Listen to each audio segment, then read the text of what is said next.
pasal benda tu. Kenapa tak kisah? Oh, lantak lah ni. Ya? Tadi bukan main. Tarik sini, tarik sana. Baju tarik, dah rambut tarik, semua tarik. Oh, sekarang tak kisah. Dah. Jangan buat drama lagi lah. Drama tu biar orang lain yang buat.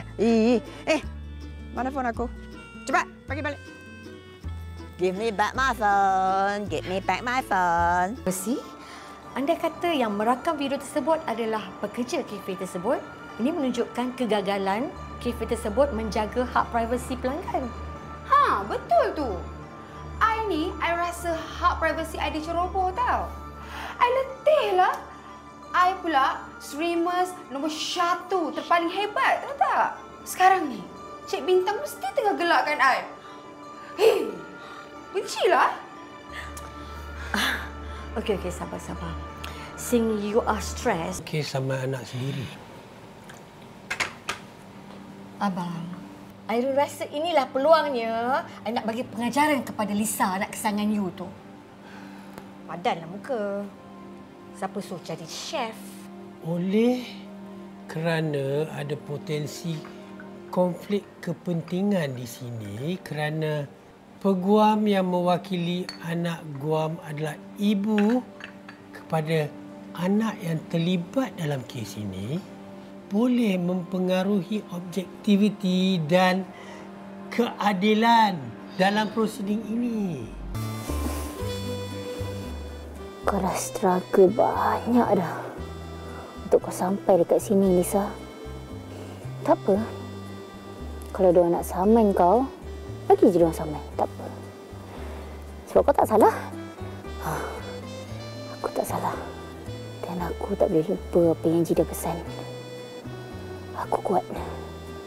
Aku fighter. Dan aku survivor. Tak ada keturunan Jidah yang lemah.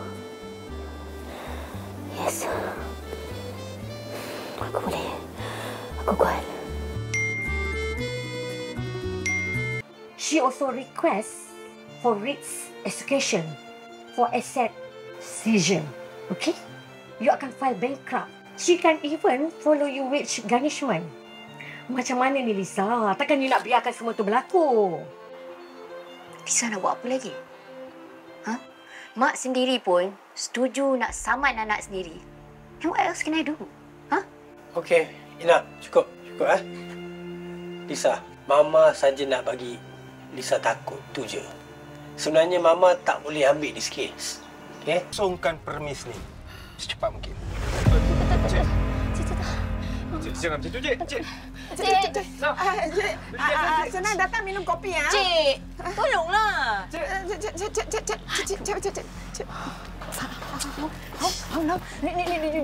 I don't know. lah. Bijak sangat. Yang ada masalah.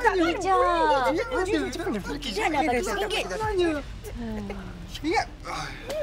Pandai save your life. Save. Cakap Tambah lagi, tambah. Tambah masalah. Don't know what is safe. Pandai sangat dia tu.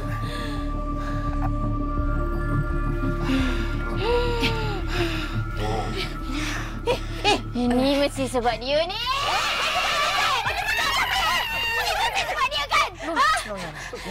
No. Ni mesti Aunty ambil gambar pasal Aunty buat komplain kan? Kan? Aunty buat pasal! Ya! Aunty edit apa dekat gambar tu? Aunty ingat saya tak tahu kan? Aunty buat tak suka saya! Aunty buat tak suka kamera! Kan?